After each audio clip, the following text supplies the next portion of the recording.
적당한 수면 시간의 확보는 건강한 삶과 직결되는 중요한 생활 습관이다. 수면 부족은 심혈관 질환을 포함하여 건강에 악영향을 끼친다. 그렇다면 몇 시에 자는 것이 가장 좋은 것일까? 영국의 HUFFPOST가 소개한 심혈관 질환의 위험이 낮은 취침 시간은 다음과 같다. 몇 시에 잠들어야 심혈관 질환의 위험이 낮을까? 영국 엑시터 대학교 데이비드 펠른스 교수 연구팀이 입면 시간과 심혈관계 질환 발병 사이의 연관성을 분석한 결과 저녁 10시에서 11시 사이에 잠에 드는 것이 심혈관 질환 발병의 위험이 가장 낮은 것으로 나타났다. 펠른스 교수 연구팀은 취침 시간과 심혈관계 질환의 상관관계를 확인하고자 UK 바이오뱅크에 등록된 8826명의 데이터를 활용해 연구를 진행했다. 심혈관 질환, 수면 장애가 없었던 사람들을 연구 대상자로 선정했다. UK 바이오뱅크는 영국 정부가 시민들의 유전 질병 정보 등을 다년간에 걸쳐 수집하고자 설립한 데이터베이스다. UK 바이오뱅크는 7일간 참가자들의 손목에 생체 정보 측정기기를 채우는 방식으로 생활습관 자료를 수집했다.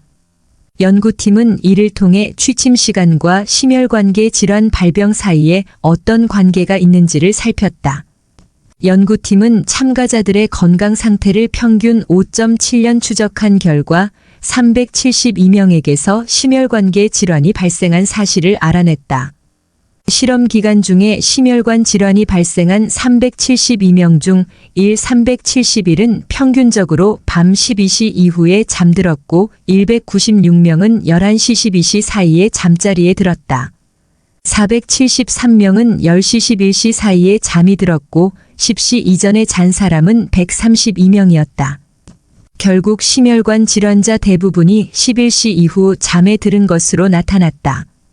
따라서 심혈관 질환 예방을 위한 적정 수면 시간은 10시 11시 사이라는 사실이 밝혀졌다.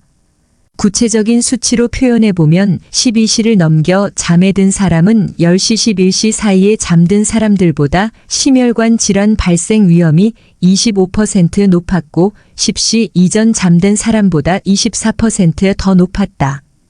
위 연구는 취침 시간 1시간 차이로도 심혈관계 질환 발생 위험이 달라질 수 있다는 점을 시사한다. 그러나 이 연구에는 한계가 있다. 연구 대상 대부분이 백인이었으며 연구팀은 취침 시간에 따라 왜 심혈관계 질환 발생 위험이 달라지는지 이유를 밝혀내지 못했다. 플랜스 교수는 이를 몸 안의 생체 시계를 예로 들 수 있다고 말했다. 늦게 자고 늦게 일어나 아침 햇볕을 충분히 쬐지 못하면 체내의 생체 시계는 뒤늦게 깨어난다. 즉 잠에서 깨 활동을 시작해도 몸 안의 생체 시계는 여전히 밤에 머문다. 부족한 수면 시간으로 말이다. 플랜스 교수는 장기간에 걸쳐 체내 시계가 제대로 재설정되지 않으면 염증이 증가하고 포도당 조절이 원활하지 않을 수 있다. 이는 모두 심혈관 질환의 위험을 높인다고 말했다. 잠 안 오면 일주일에 이렇게 운동하세요. 수면장애는 심혈관 질환, 대사기능 장애 등 각종 질병 위험을 높이는 요인으로 꼽힌다. 이런 수면장애 위험을 일주일에 2회 이상, 주당 1시간 정도의 운동을 꾸준히 하면 크게 줄일 수 있다는 연구 결과가 나왔다. 아이슬란드 레이캬비크 대학 에를라 비욘스도티르 박사팀은 27일 영국 의학협회 학술지 BMJ 오픈 BMJ 오펀에서 유럽 9개국에서 10여 년간 진행된 유럽 지역사회 호흡기 건강조사의 CRHS 참가자 4,400여 명의 데이터를 분석, 신체 활동과 불면증 간 이런 연관성을 확인했다고 밝혔다. 연구팀은 활발한 신체 활동이 수면의 질을 높이고 만성불면증 증상을 개선해준다는 연구 결과들이 있지만 성별 나이, 체질량 지수 BMI, 운동 유형 등이 불면증과 얼마나 연관성이 있는지 등은 여전히 명확하지 않다고 연구 배경을 밝혔다. 연구팀은 이 연구에서 아이슬란드, 벨기에, 덴마크, 독일, 스페인, 프랑스, 영국, 스웨덴, 에스토니아 등 9개국 21개 센터에서 진행된 유럽 지역사회 호흡기 건강조사 참가자 4,399명의 1,998만 2002년 데이터 ECRHS와 2011만 2014년 데이터 ECRHS를 분석했다. 참가자는 여성이 2,254명, 남성이 2,085명이었고 나이는 3,967세였다.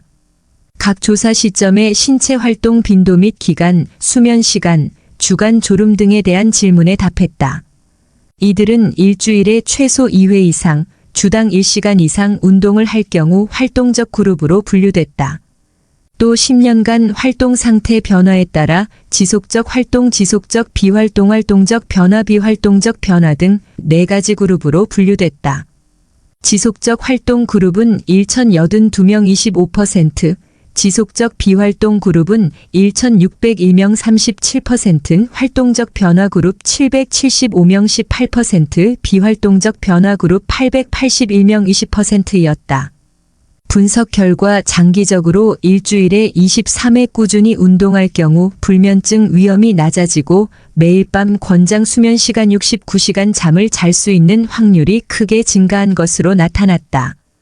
연령, 성별, 체중 BMI, 흡연 여부 등의 영향을 배제한 결과 지속적 활동 그룹은 지속적 비활동 그룹보다 잠들기 어렵다고 느끼는 비율이 42% 낮았고 불면증 증상이 있을 확률은 22%, 불면증 증상이 23개 있다고 답하는 비율도 3,740% 낮았다. 또 지속적 활동 그룹은 정상 수면 69시간을 취하는 비율이 지속적 비활동 그룹보다 55% 높았고 수면 시간이 6시간 이하와 9시간 이상일 확률도 각각 29%와 52% 낮았다. 활동적 변화 그룹이 정상 수면을 취할 가능성도 지속적 비활동 그룹보다 21% 높아졌다. 연구팀은 이 결과는 불면증에 대한 신체 활동의 효과를 보여준 이전 연구들과 일치하지만 시작 시점에 활동적이었던 사람이 비활동적으로 바뀌면 그 효과가 사라지는 것을 보여준다며 이는 운동을 꾸준히 하는 것이 중요하다는 것을 의미한다고 강조했다. 시청해 주셔서 감사드립니다. 여러분들의 마음 평안하고 행복한 삶을 늘 응원합니다.